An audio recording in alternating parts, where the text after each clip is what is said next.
Então, nessa ação penal 505, 30, 13 e 30, depoimento do senhor Eduardo Consentino da Cunha.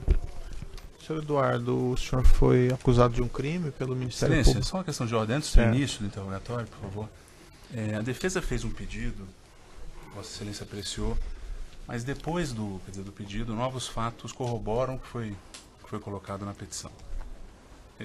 A defesa pediu o adiamento do ato, uma vez que uma mídia que supostamente contém a extração do celular do Eduardo Cunha estava em perícia, né? E chegou um laudo pericial e a defesa, de boa fé, ao ver os autos para poder ver se haveria um interrogatório, viu que havia um laudo que encaminhou uma nova mídia e disse que era razoável supor, para usar a expressão utilizada pelo perito oficial, que a mídia que foi analisada pela assistência técnica da defesa estaria corrompida ou teria havido algum problema.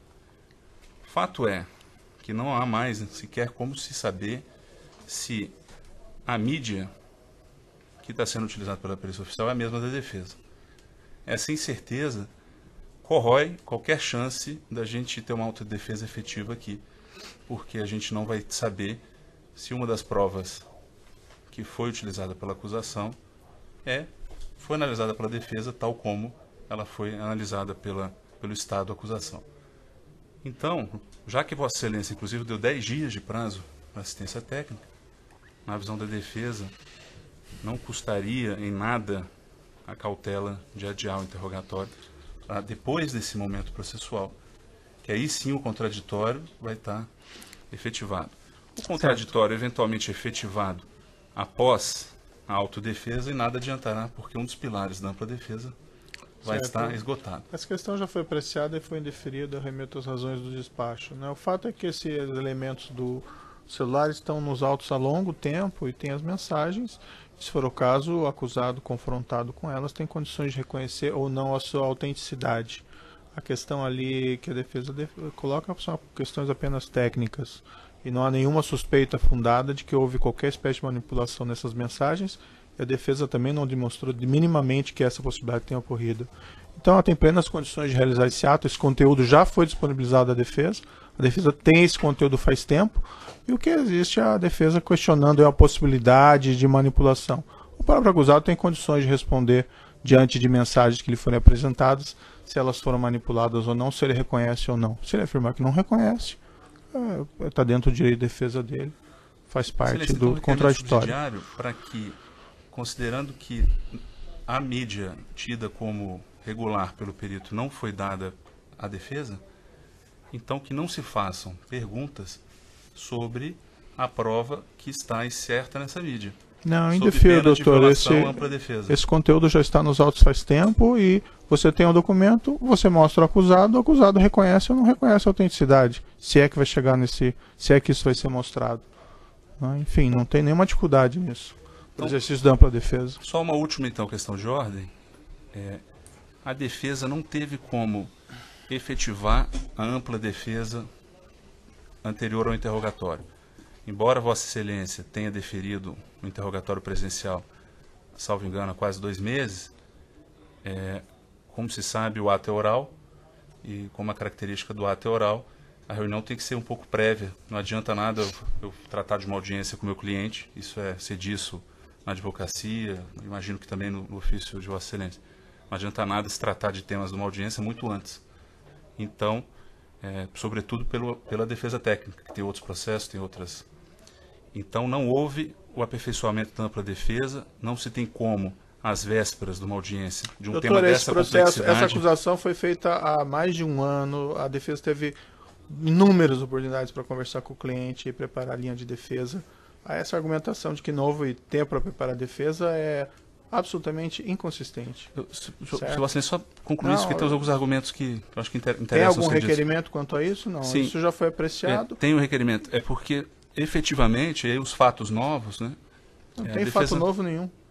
Se Vossa Excelência só permitiu eu apresentar os fatos novos, eu acredito que Vossa Excelência vai entender que há. De fato, estivemos ontem no Complexo Médico Penal, na tentativa de ter uma entrevista que prestasse eficácia à ampla defesa e não conseguimos. Quer dizer, a gente chegou lá 10 e pouco, né? O atendimento foi só 11 horas, aí na hora do meio-dia já teve que interrupção para o horário do almoço. Depois fomos à tarde, tudo isso por um parlatório, não houve a possibilidade de exibição de documentos. Tentamos ir de manhã, hoje. Com isso, não há possibilidade de um caso que envolve prova documental enorme, um caso desse tamanho, que a acusação teve tanto tempo para produzir as pretensas provas. A defesa não teve tempo. Lembrando que essa acusação foi recebida pelo plenário do Supremo Tribunal Federal. Eu não estou questionando o recebimento, assim, estou só questionando que a defesa não teve tempo de tratar das provas com o acusado na véspera do interrogatório. A entrevista reservada é uma garantia. Então se pede também, não haveria nenhum tipo de prejuízo no adiamento e que se fosse, pode ser até aqui nas dependências da Justiça, que fosse dada horas, 3 horas, como Vossa Excelência deu da última vez, de análise de documento, de entrevista pessoal com a defesa. É inviável, doutor. Existem horários em estabelecimentos carcerários, a defesa tem que trabalhar com esses horários. A entrevista por parlatório é a entrevista reservada do mesmo jeito, certo? E num processo que já tem mais de 2 anos, quase 3 anos de trâmite, a defesa argumentar que não teve tempo de conversar com o cliente é um total disparate aqui, com todo respeito. Só um registro, eu falei que eu não tive tempo de conversar nas vésperas, que é o tempo que se trata. Então a defesa tem que se programar melhor para fazer o contato com o cliente. Não precisa ir na véspera, pode ir na antivéspera, pode ir semana passada, pode ir na semana anterior. Então é um disparate essa argumentação da defesa. Está indeferido, doutor. Tudo bem, só registrando. E agora eu vou começar o interrogatório. É só a defesa que quer prestar eficácia, não tem nada de Olha, doutor, disparatado. a ampla defesa do seu cliente foi totalmente respeitada. Se a defesa não foi diligente o suficiente para visitar o cliente tantas vezes quanto for necessário para apresentar a defesa, a desídia é da defesa e não do juízo. A defesa entende a defesa, Excelência. E a defesa foi no limite que foi permitido pelo Estado, diligente, e não incorreu em desídia. Talvez devesse ter sido mais diligente. Os limites. Talvez devesse ter sido mais diligente, então, doutor. E não transferir a culpa para o Estado. Vamos aqui começar, então. Então, senhor Eduardo, retomando, o senhor foi acusado de um crime pelo Ministério Público, na condição de acusado. O senhor tem o direito de permanecer em silêncio. Se o senhor fizer uso desse direito pela nossa lei, isso não lhe traz nenhum prejuízo. Eu vou falar. Certo. É a oportunidade que o senhor tem de falar. Tudo que o senhor falar vai ser considerado para o julgamento. Certo? Eu vou pedir só para o senhor puxar o microfone um pouco mais próximo, já que a audiência é gravada. Senhor Eduardo, antes de começar com só os questionamentos próprios aqui da acusação, alguns fatos notórios relativamente à sua carreira política. Eu tenho informação aqui, o senhor só me confirma que o senhor foi deputado estadual do Rio de Janeiro a partir de 2001, isso? Fui deputado estadual de 2001 a 2003, deputado federal de 2003 a 2016. Perfeito. O senhor também exerceu a presidência da Câmara dos Exerci a Deputados? presidência da Câmara dos Deputados. Qual foi o período mesmo? 1º de fevereiro de 2015 a 7 de julho de 2016. Para nós irmos aqui direto ao ponto, senhor Eduardo, consta na acusação a afirmação do Ministério Público que o senhor teria recebido recursos provenientes de um acerto de corrupção envolvendo contratos na Petrobras. Existe alguma...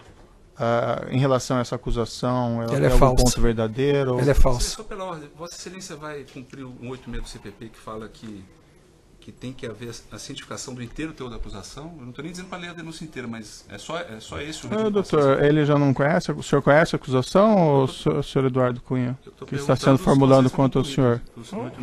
Não sei, doutor. Quer que faça o interrogatório normal? A defesa vai ficar perturbando? Ou condução do ato? Do Código de Processo Penal. O juiz conhece o Código de Processo Penal, doutor. O senhor conhece a acusação? Tem alguma dúvida sobre algum ponto dela?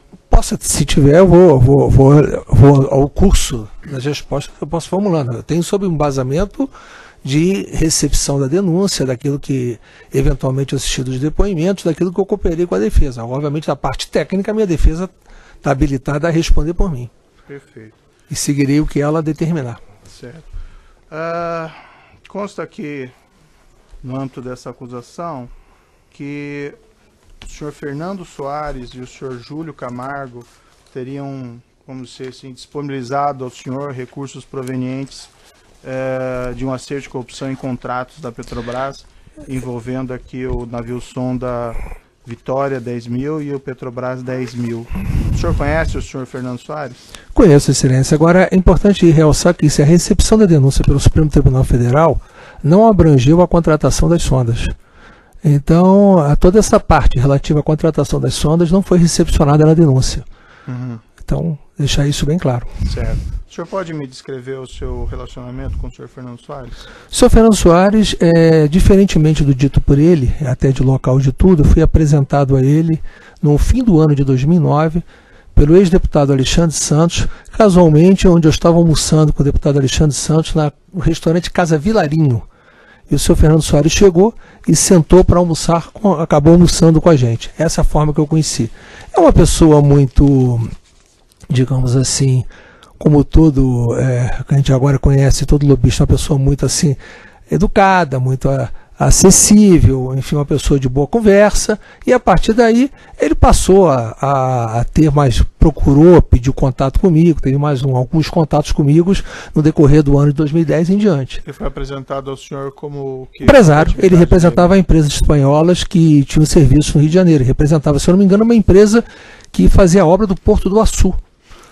No Rio de Janeiro. Ele foi apresentado com alguma, como essa alguma parte. solicitação? Não, nenhuma solicitação. Ele foi me apresentado como empresário, representava a empresa espanhola que fazia a obra do Porto do Açu. Ele apresentou algum pleito da empresa ao senhor? Não. Apenas se identificou como representante dessa empresa. E eu não entendi bem, após o senhor tê-lo conhecido, o senhor e ele mantiveram alguma espécie de relação? Ele me voltou a me procurar, à medida que a gente conhece, a gente entrega telefone, enfim, ele me procurou, eu recebi mais, sei lá, umas 2 ou 3 ou 4 vezes no ano de 2010. A partir até do início de 2010, tem um fato que ele coloca no depoimento dele de uma forma inverídica, que na medida que teve mais afinidade, ele passou, inclusive, a frequentar a minha casa. Na verdade, não tem afinidade nenhuma. A verdade é que eu fraturei meu joelho, e com a fratura de joelho, foi pública isso, durante 3 meses eu fiquei de cadeira de roda no Congresso Nacional no ano de 2010, e eu passei a atender na minha residência, porque eu tenho um escritório. Então eu pensei em atender todo mundo, ele e todo mundo dentro do meu escritório, da minha residência, porque eu não podia me deslocar. Eu tinha que ir para Brasília quase como uma operação de guerra, porque eu tinha que ficar com a perna levantada, em cadeira de roda. Foi uma fratura muito enjoada. Mas eu ia a Brasília porque eu me tratava no Sara Kubitschek. Então eu precisava ir a Brasília, até por causa disso. E recebi ele em casa a partir daí, como recebi todo mundo. Então não teve nenhuma afinidade para eu receber ele em casa. E eu tenho realmente um escritório em casa. Às vezes é muito mais cômodo para mim, às vezes, trabalhar em casa do que me deslocar, já que eu moro na Barra da Tijuca e meu escritório era no centro da cidade. Quantas vezes o senhor teve com ele aproximadamente? Tem alguma ideia? Em que período? Eu tive com ele muitas vezes. Mas mais de uma dezena de vezes? Eu diria, talvez, em torno de uma dezena, talvez. E o que eram as pautas desses encontros? Não, a partir de 2010, ele tinha muito... É muito normal a gente, quando é um parlamentar que tem, de uma certa forma, assim, um bom trânsito, as pessoas querem obter, de uma certa forma, conversar sobre conjunturas. Era muito normal eu receber as pessoas que queriam conversar sobre conjunturas. Era uma das pessoas que procurava. Então, às vezes, ele aparecia no meu escritório, às vezes esperava 1 ou 2 horas para ser atendido, no meu escritório, que as pessoas que iam sem aparecer, eu recebia todo mundo e recebia na ordem de chegada. E muitas das vezes ele ficava, foi aí inclusive que ele conheceu quem trabalhava comigo no escritório, que ele cita o nome, que ele ficava na sala dessa pessoa, acabou fazendo até uma relação de amizade com o Altair, e ficava na sala do Altair conversando com o Altair, e enquanto me esperava. Então, efetivamente, não tinha nem essa preponderância, porque se tivesse, talvez eu encontrasse fora. Então ele ia lá normalmente, eu o recebia. Às vezes, como ele foi também, como eu recebi em casa, ele até fala no depoimento dele, uma vez que ele foi, teve que esperar, porque eu estava atendendo outra pessoa. Era muito normal isso, a gente recebe. Foi uma conversa sobre conjuntura. Ele foi... Ele se autoqualifica, ou foi qualificado com alguns, como uma espécie de lobista, mas ele mesmo confessou em vários episódios a intermediação de pagamento de vantagem indevida a executivos da Petrobras, principalmente. Ele alguma vez, vamos dizer assim, fez alguma solicitação no âmbito de negócios ao senhor para que o senhor intercedesse? Não fez. Não fez. Não posso fazer acusação pela qual não. Até porque não tinha esse espaço. Agora, como ele era uma pessoa que mostrava assim, um bom relacionamento no setor empresarial, e eu, no ano de 2010, no período de eleição, eu solicitei a ele, como solicitava a todo mundo, que pudesse, se tiver alguma possibilidade de obter doação eleitoral. E ele, nesse momento, que inclusive vai contra grande parte do depoimento dele, o depoimento do senhor Júlio Camargo, o senhor Fernando Soares, me levou ao escritório do senhor Júlio Camargo no ano de 2010 para pedir doação eleitoral. E o senhor Júlio Camargo, que eu não conheci, foi a única vez que eu tive com o senhor Júlio Camargo que eu me recorde. Eu não tive com o senhor Júlio Camargo em nenhum dos outros momentos que são ditos nos depoimentos, nem em 2011, nem em 2012, nem em 2014. Mas em 2010, ele me levou, e eu guardo isso por uma razão muito simples. O escritório do senhor Júlio Camargo, ele era num andar, num prédio da Rua da Assembleia 10, cujo o andar, metade do andar ali era ocupado pela Rádio Manchete. Sim. Então, inclusive, quando eu saí do escritório dele, encontrei pessoas que eu não gostaria de ter encontrado, saindo da rádio dando entrevista. Por isso é que eu guardei na minha memória isso, no fato do período ao qual eu estava lá, porque eu tenho um desafeto meu, que fazia programa diário na Rádio Manchete, e eu tive o desprazer de encontrá-lo na hora que eu saí do escritório do senhor Júlio Camargo. Isso foi em 2010? 2010. E o senhor pode me descrever melhor as circunstâncias desse encontro? O que foi? O senhor foi levado lá pelo senhor Fernando Soares? Fui levado pelo Fernando Soares. Nem sabia quem era. Ele me levou lá, chegou lá, tudo assim, aqui o deputado Eduardo Cunha, né, ver se tem possibilidade de fazer alguma doação eleitoral e tal. Aí o Júlio, na época, disse, eu vou ver se é possível fazer. E depois nunca mais tive o Fernando Baiano, depois que é conhecido como Fernando Baiano. Essa alcunha dele era uma coisa que todo mundo se referia a ele como esse nome.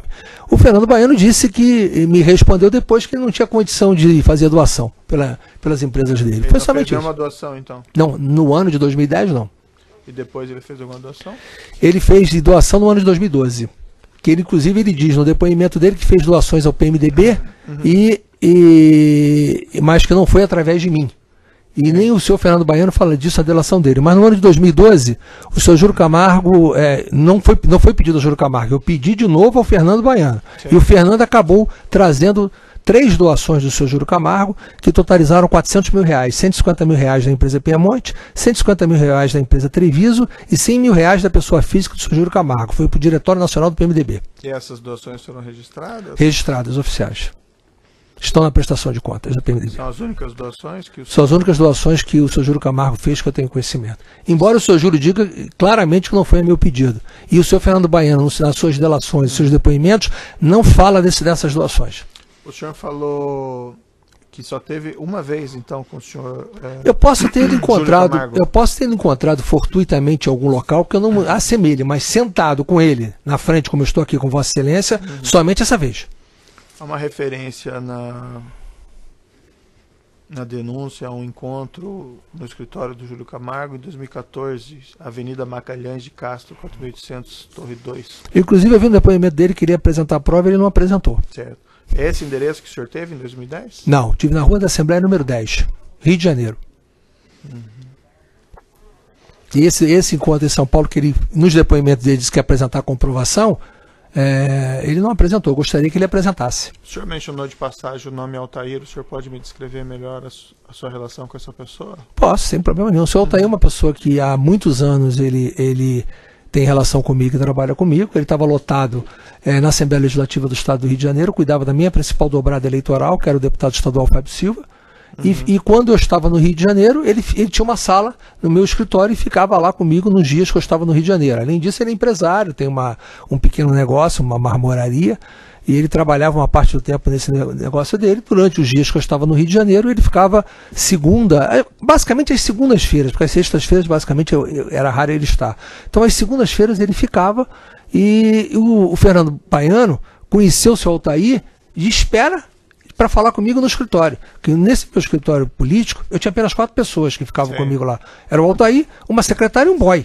Então não tinha mais ninguém. Então o seu Fernando Baiano, quando usou o nome do Altair para querer simular que tinha feito qualquer tipo de entrega de valor indevido para ele, foi o único nome que ele tinha no meu escritório, que ele conhecia e que ele tinha relação.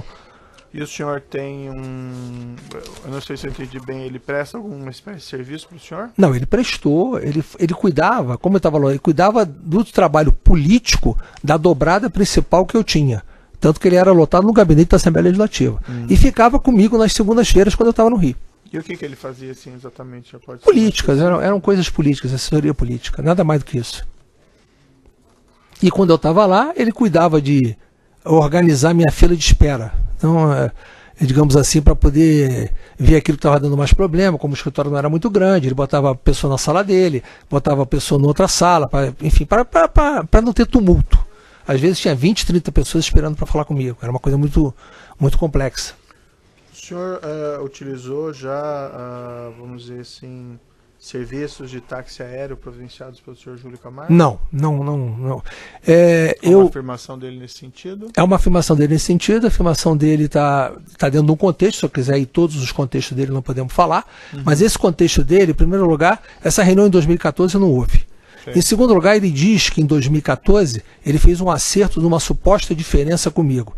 E dentro dessa suposta diferença que ele diz em 2014, ele fala que entre a forma que foi feito o pagamento dessa suposta diferença seriam horas de voos, doação à igreja e um valor em espécie. O valor em espécie ele nem diz o montante nem como foi entregue. E a doação à igreja foi 2 anos antes da data da reunião. Então em 2014, no depoimento está muito claro, ele diz que a doação à igreja foi uma correção do valor de um fato 2 anos antes. Sim. Tem uma inconsistência no depoimento dele. Com relação às horas de voos, tem muitas contradições entre o que ele fala, entre o que o Baiano fala, entre que, inclusive, quem depois aqui da Global, o senhor Ricardo Gorbetti. Em primeiro lugar, o senhor Júlio Camargo disse que fez um acordo de ceder horas de voos. Ele fala um valor diferente do que o Baiano fala, ele fala 300 mil reais, o Fernando Baiano fala 500 mil reais. Em segundo lugar, entregou notas fiscais que foram trocadas depois, porque elas não se consumaram. Na audiência acabou gerando um tumulto, inclusive na audiência em que ele depois, por isso, foi dado prazo à Global para apresentar as notas que foram substituídas. Segundo, a planilha que ele apresentou foi confeccionada a pedido dele pela Global em modelo old posterior. Só tem dados que são preenchidos por eles mesmos. Não tem comprovação que eu embarquei em nenhum desses voos. Não há uma comprovação que eu embarquei em nenhum desses voos. Nós estamos pedindo, oficiando pelo nosso 402, que ele disse que tem que oficiar a Polícia Federal, tem que oficiar a Infraero, que traga esses ofícios. Em segundo lugar, tem um voo que ele atribui, teria sido voado pelo senhor Lúcio Funaro e a sua esposa. O senhor Lúcio Funaro era cliente da Global. O senhor Lúcio Funaro foi quem me apresentou o dono da Global, que era o senhor Henrique Constantino, da família da Gol. Em terceiro lugar, o senhor Lúcio Funaro manda um e-mail, que nós temos a cópia aqui, está no processo, dizendo que teve um equívoco no faturamento desse voo, que tinha que mandar esse faturamento para ele. Então, eu não tenho nada, pelo contrário, eu voei, e tem acusação disso em outras situações, eu voei cedido pelo senhor Lúcio Funaro. Jamais o senhor Lúcio Funaro voou cedido por mim.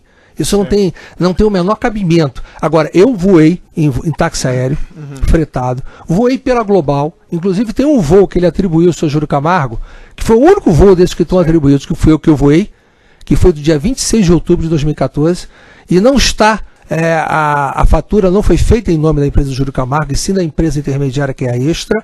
Então, esse voo eu voei e o meu nome não está na lista de passageiro. Por que eu tenho certeza, eu provo que eu voei nesse dia?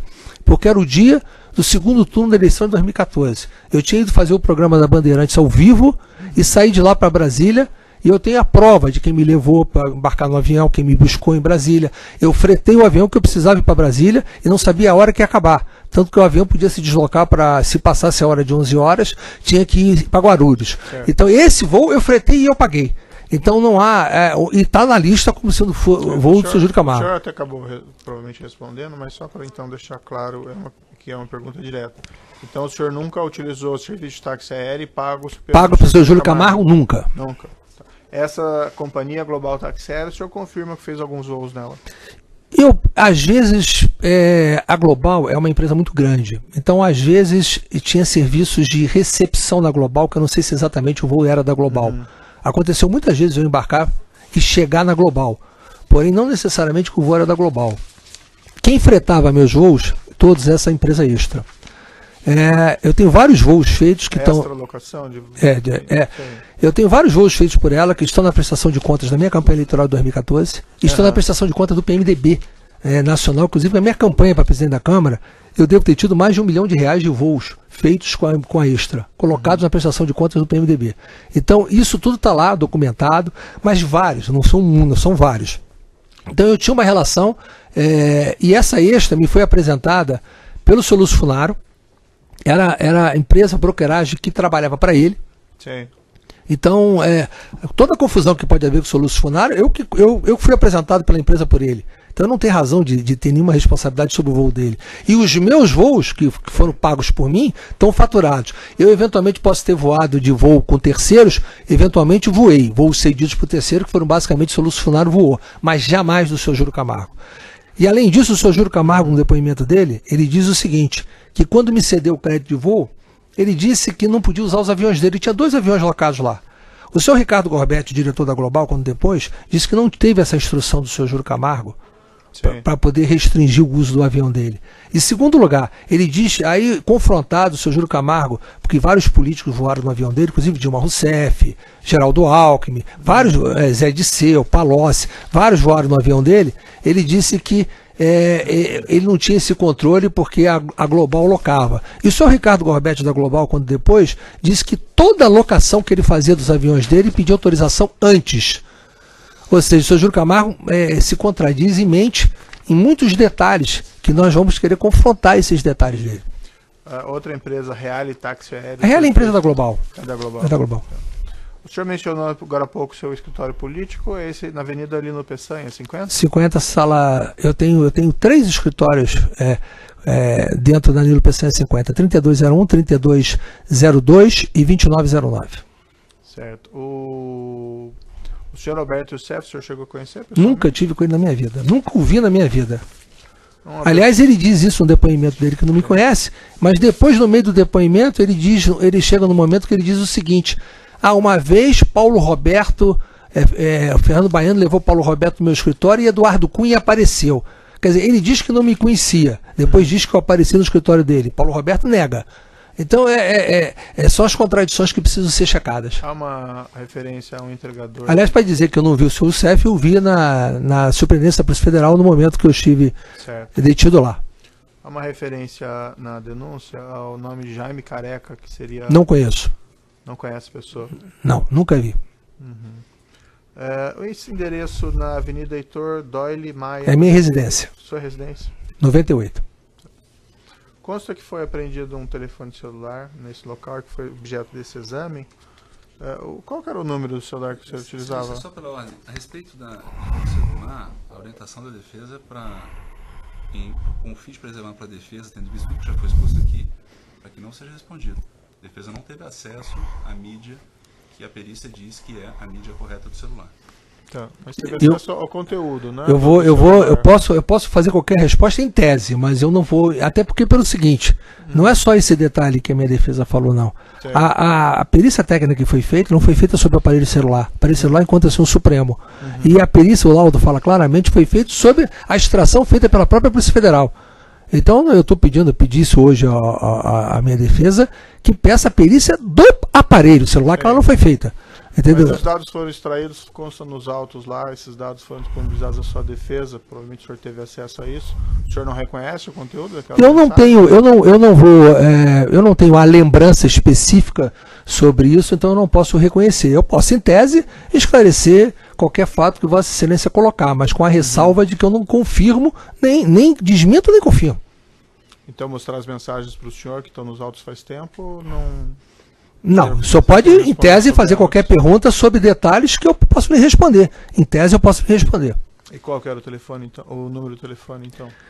Excelência, eu não sei qual foi o telefone que foi apreendido, eu tinha 2 telefones celulares e um Nextel. Eu tinha um telefone celular 21 999852929, tinha um celular 61 981 11 8844 e tinha um Nextel, que o número do Nextel eu sei apenas o grupo, 15545, e o grupo era meu.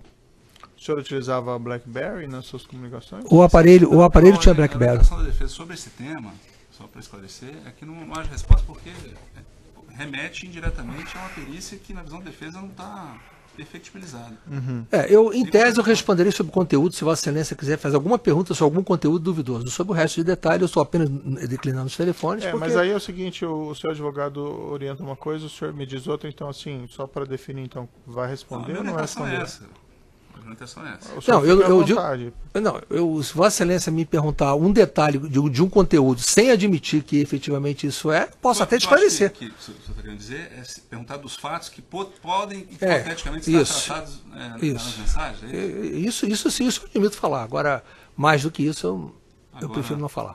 Prefiro atender a defesa. Por exemplo, nesse relatório de mensagens que se encontra nos autos há muito tempo do aparelho celular, constam aqui. Eu vou interromper aqui pelo tamanho do áudio, já retomamos.